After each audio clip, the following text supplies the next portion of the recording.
And then folks, in this video we're going to talk about exponential and logarithmic graphing with transformations. Okay? The first part is this is just information that comes straight out of your toolkit. Okay? I have the equation y equals r to the x. They may use a different letter, but everything else applies.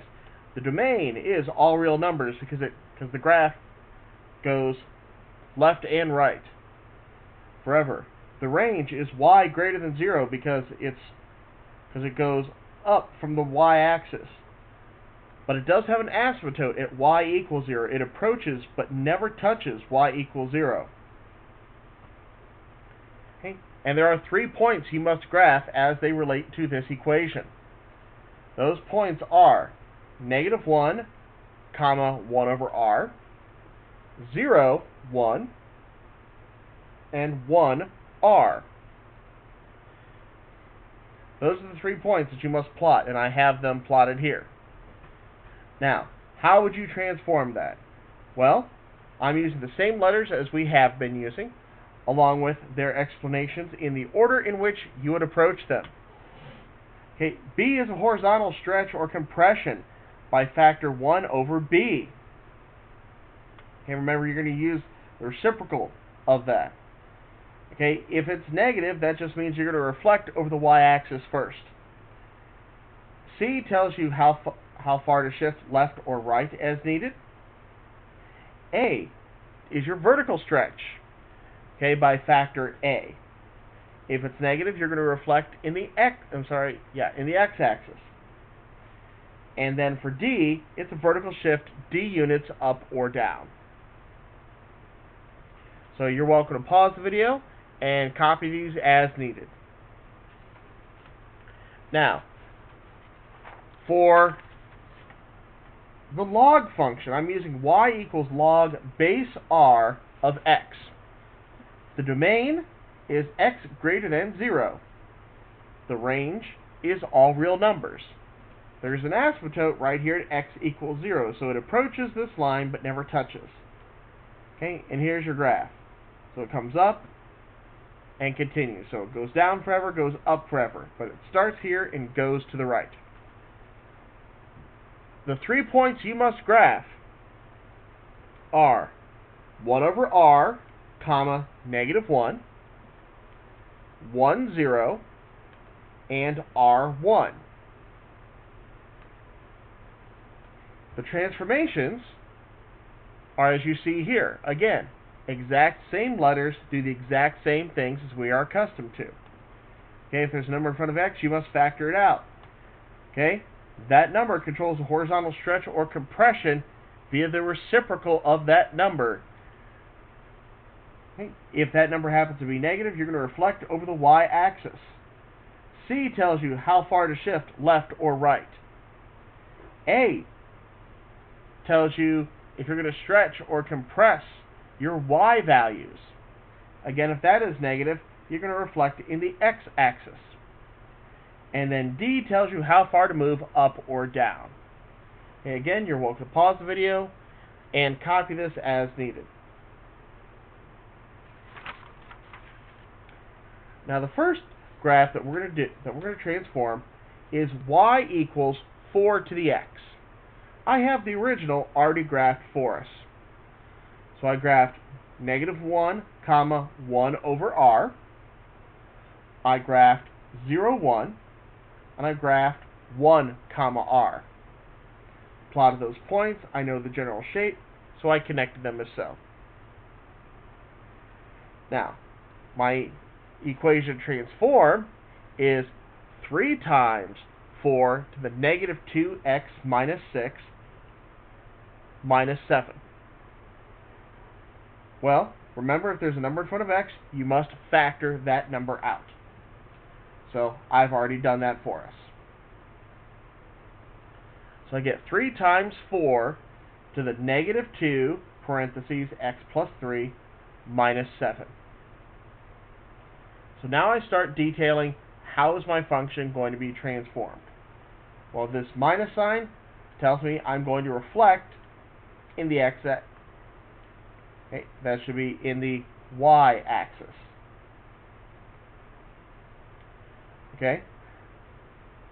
And then I'm going to, because that's a positive 2, I'm going to have a compression factor of 1 over 2.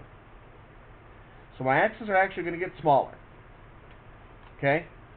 Then I look at the y values. I'm going to compress by a factor of 3. Sorry, I'm going to stretch by a factor of 3. And then I'm going to go down 7. So my transformations are reflect in the y-axis, compress the x's by a factor of 1/2, which means multiply the x-coordinates by 1/2, then move left 3 spaces.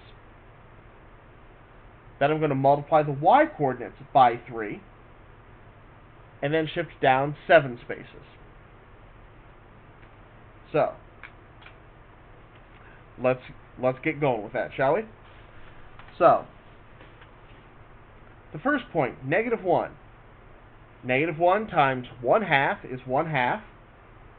Minus 3 is -2.5. Okay, the y-coordinate is 1/4. So multiply that by 3. 1/4 times 3 is 3/4. 3/4 minus 7 is -6 1/4. So that's my first point. -2.5, -6 1/4. So 1, 2, 3, 4, 5, 6, and a little bit more. There we go. Second point, 0, 1. I cannot reflect that because it's on the y-axis. I can, however, okay, and I can multiply that by 1/2, but that's still 0. But I can move it left 3. So 1, 2, 3. So my new x-coordinate becomes 3. Now the 1, stretch by 3. So 1 times 3 is 3. Minus 7, though, is -4. 1, 2, 3, down 4. 1, 2, 3, 4. Then I have 1/4. I'm going to reflect that in the y-axis. So positive 1 becomes -1. But I'm going to move left 3. 1, 2, 3. So that new point, I'm sorry, I forgot to multiply by the 1/2. So flip 1 becomes -1. Multiply that by 1/2. And then shift that left 3. 1, 2, 3. So that's 3.5. Oops, I forgot the -4 for the other point above it.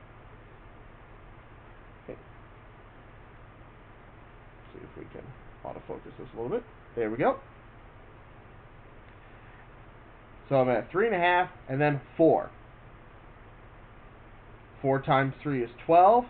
12 minus 7 is 5.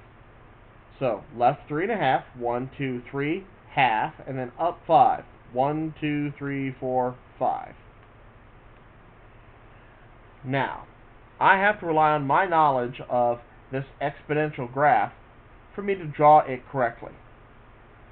Now, I know that it's coming down and it's going to the right because these are moving to the right. Now, here's the key. My asymptote before was at y equals 0, but I moved down 7. So my asymptote is actually at y equals 7. So I'm actually going to denote that with this dashed line. So I'm going to curve as close as I can down to this, going to the right. It's not going to be very pretty, but it happens.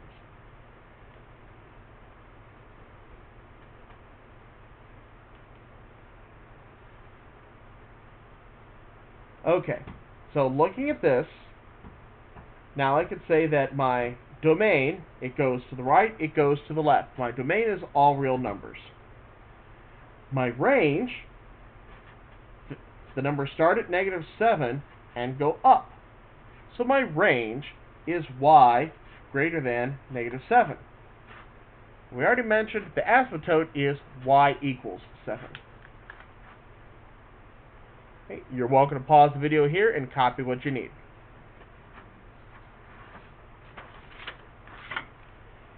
Okay, last graph. I'm going to have the graph of y equals log base 2 to the x. The domain is all real numbers. The domain is x greater than 0 because it starts at 0 and it goes to the right. The range is all real numbers because it goes down and it goes up. The asymptote here is x equals 0. The 3 points I must plot are 1 over r, so 1 over 2, comma -1, 1, 0, and r, comma 1.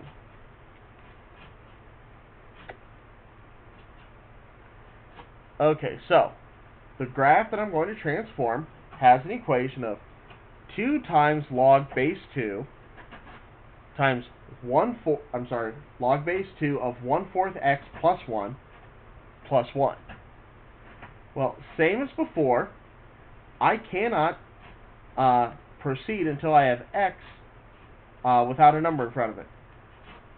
So, I'm going to factor out that 1/4. Okay, 1/4 divided by 1/4 is just 1. 1 divided by 1/4 is 4. So, I have 2 log base 2, 1/4, and then of x plus 4 plus 1. So now I'm ready to start looking at my transformations. I look at the number in front of x first, 1/4. It is not negative, so I do not need to reflect. But I do need to use the reciprocal, and that is 4 then. So that tells me I'm going to stretch with a factor of 4. And then I look at what's inside. It says plus 4. So I'm going to move left 4 units. Okay, that's all for the x's. Now, for the y's, there's a 2 out in front, so I'm going to stretch by a factor of 2. And then there's a 1 at the back, so I'm going to move up 1. Okay, so I'm ready to start graphing these. And as I go along, I'm going to write the coordinates down. So here we go. So the first coordinate, -1/2, +1/2, -1. Well, stretch by a factor of 4. So 1/2 times 4 is 2. 2, and then going left 4. So I'm at 2, I'm going to go left 4. So 1, 2, 3, 4. So that x is at -2. The y coordinate is at -1 to start with. Vertical stretch of factor 2. -1 times 2 is -2. Then I'm going to go up 1 unit.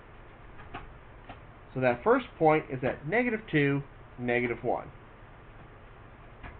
-2, -1.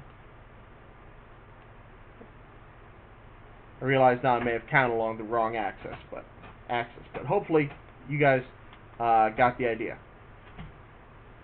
Okay, now at 1, 0.